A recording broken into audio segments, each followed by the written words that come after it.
60 days grammar rules की course के day 19 में आप सभी का स्वागत है। गाइस, यूज ऑफ हैविंग के यूजेस तो आपने काफी बार सीखे होंगे, लेकिन आज मैं आपको कुछ अलग तरीके से हैविंग के यूजेस को कवर करवाने वाली हूँ। जैसे कि आपको स्क्रीन पर दिख रहा होगा having plus V3, after plus V4। अब यहाँ पर हैविंग के बीच मैंने आफ्टर का कहाँ यूज कर दिया, ये भी मैं आपको क्लियर करवाऊंगी।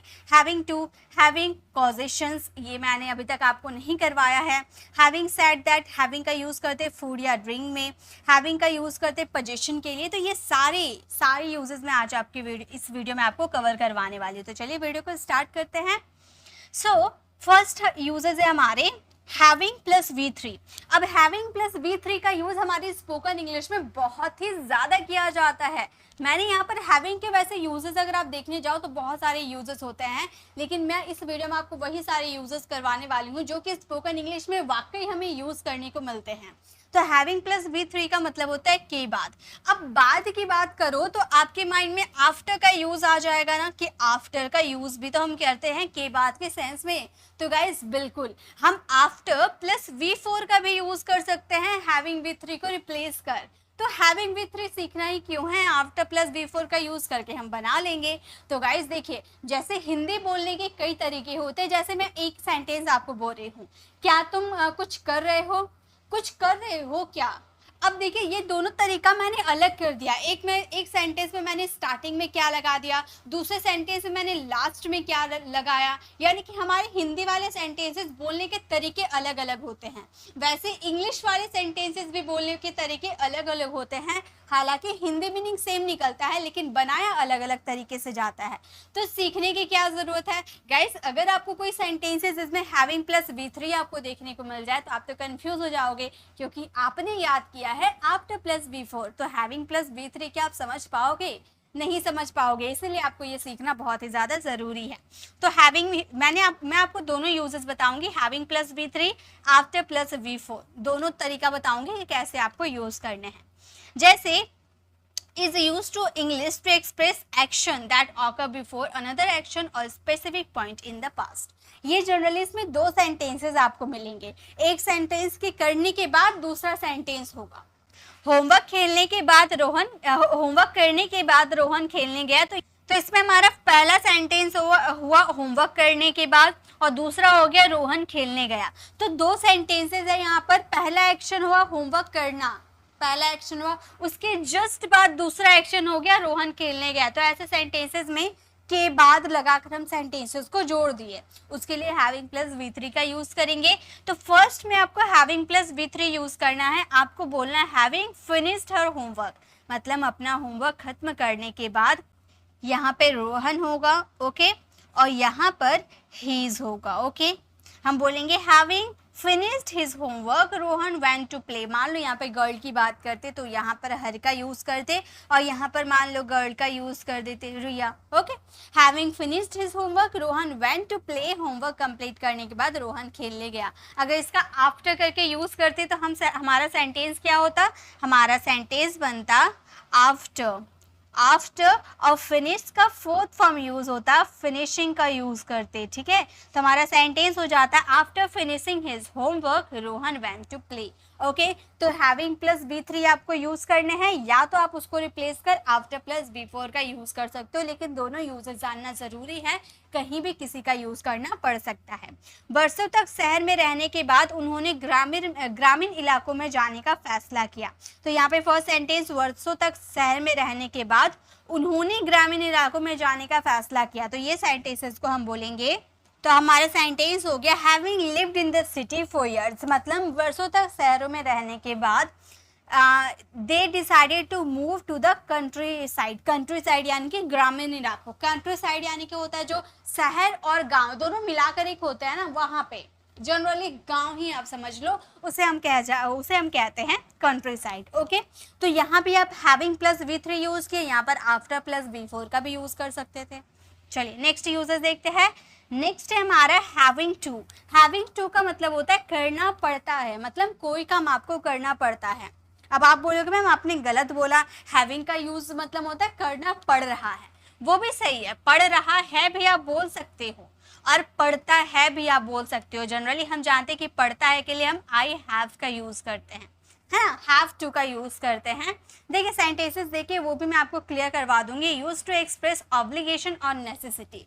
हैव टू और हैविंग टू में क्या डिफरेंस है ध्यान दीजिएगा। मुझे यह रिपोर्ट दिन के अंत तक खत्म करनी है, आपने ये आपके ऊपर ये प्रेशर है। मान लो आपको बॉस ने आपको ये ऑर्डर दिया कि आज ये रिपोर्ट तुम्हें खत्म करनी है शाम तक, ओके।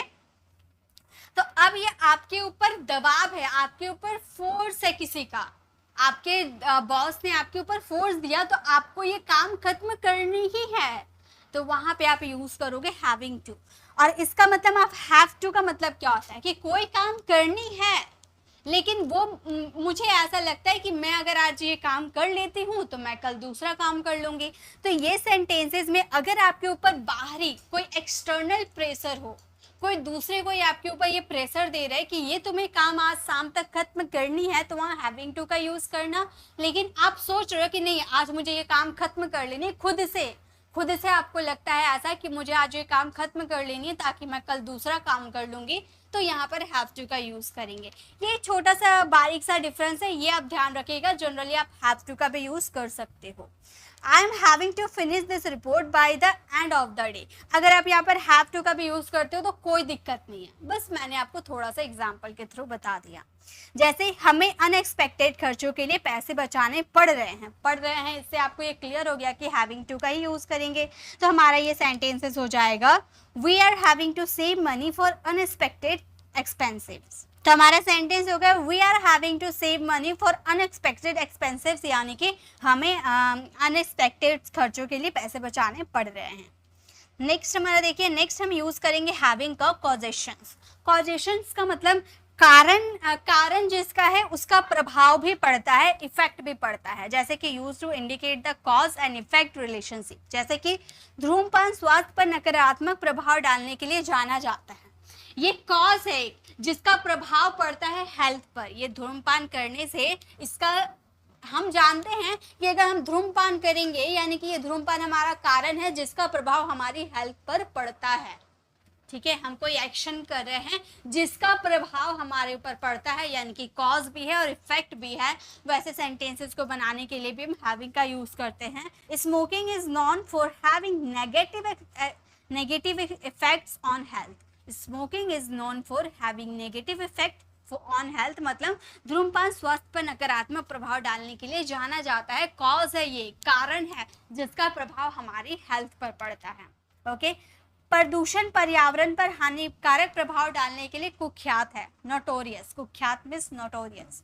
ओके, तो हमारा ये सेंटेंस हो जाएगा pollution is notorious for having damaging effect on the environment, यानी कि पर्यावरण प्रदूषण पर हानिकारक प्रभाव डालने के लिए कुख्यात है, एक कारण है जिसका इफेक्ट हमारे पर्यावरण पे पड़ता है।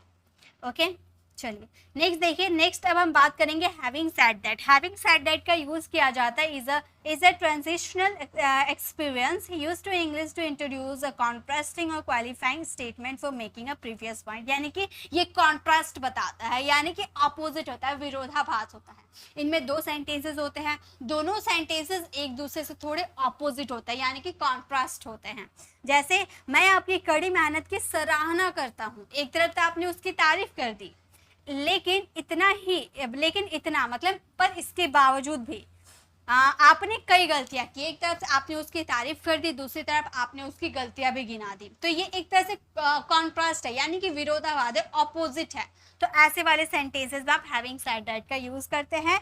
I appreciate your hard work, मतलब मैं तुम्हारी हार्ड वर्क की सराहना करता हूँ।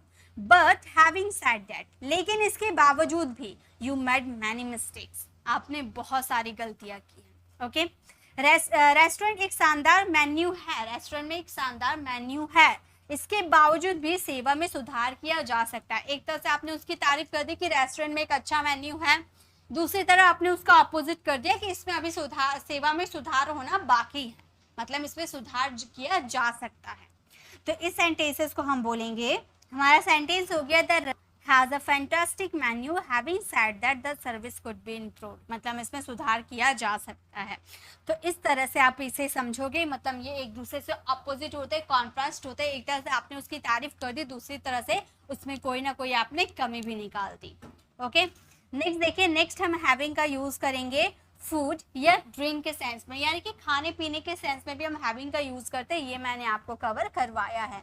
जैसे कि हमारा सेंटेंस है used to express the act of consuming और इंजॉइंग फूड, जैसे कि मुझे बगीचे में नाश्ता करना पसंद है, ठीक है।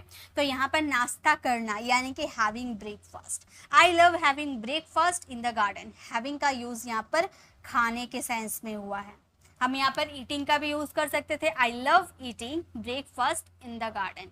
ईटिंग का यूज कर सकते थे, लेकिन हमने यहाँ पर हैविंग का यूज किया, क्योंकि हैविंग का यूज किया जाता है खाने पीने के सेंस में। ओके, सोने से पहले एक गिलास गर्म दूध पीने से आराम मिल सकता है, तो हम ये सेंटेंसेस को बोलेंगे having a glass of warm milk.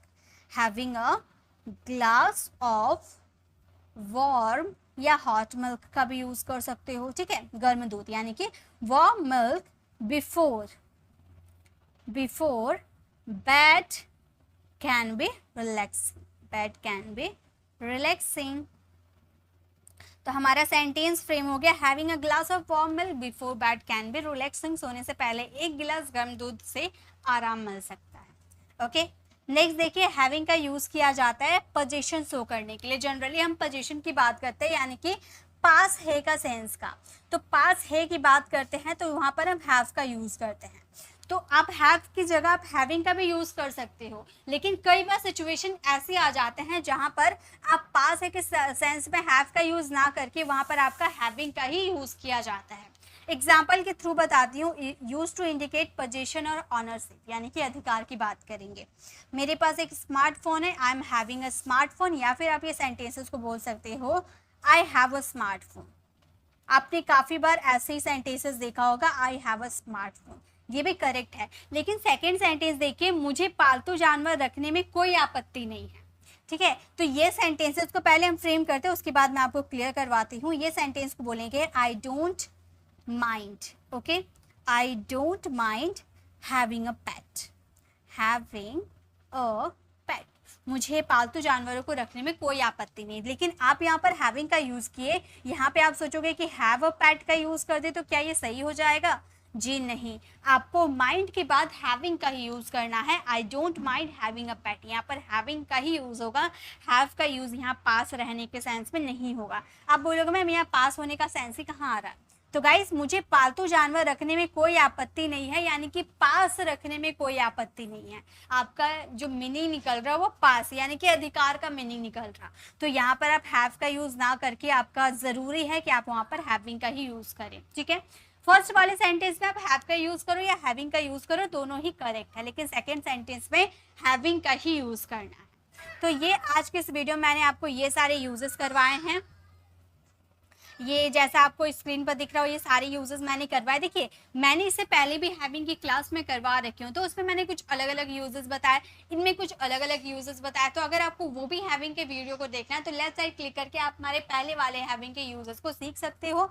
और इसमें मैंने कुछ अलग तरीके से आपको करवाए हैं। वीडियो कैसे लगी कॉमेंट में जरूर बताएगा, और इसकी जितना से जितना आप प्रैक्टिस करोगे ना, उतना आपको ये समझ में आएगा। तो प्रैक्टिस सबसे ज्यादा जरूरी है, प्रैक्टिस करो। अगर फिर भी नहीं समझ में आते तो मुझे कमेंट करना, मैं फिर से इसे क्लियर करवा दूंगी। जितनी बार आपको करना होगा उतनी बार मैं करवा दूंगी। ओके, अगर आपको हमारे 60 डे ग्रामर रूल में आप कोर्स को ज्वाइन करना चाहते हो तो लेफ्ट साइड क्लिक करके आप हमारी प्लेलिस्ट में जाकर 60 ग्रामर रूल्स पॉडकास्ट में आप जाओगे ना, तो वहाँ पर आपको 60 ग्रामर रूल्स की जो कोर्स मिलेगी उसे आप ज्वाइन करके वहाँ पर आप डे बाय सीक्वेंस बाय सारे वीडियोस को देखोगे तो वहाँ तक आपको समझ में आ जाएगी। ये हमारे डे 19 है, डे 18 तक आपको वहाँ पे अपलोड हुआ मिल जाएगा। ओके, अगर आप हमारे चैनल पर नए हो, मेरे पढ़ाने का तरीका आपको पसंद आया तो लाइक कीजिएगा, और हमारे चैनल को सब्सक्राइब कर आने वाले बेल आइकन को जरूर प्रेस कीजिएगा, ताकि रोज आने वाली वीडियोस की नोटिफिकेशन आपको समय पे मिलती रहे। मिलते हैं नेक्स्ट ऐसे इन्फॉर्मेटिव वीडियोस के साथ। Till then bye bye, take care.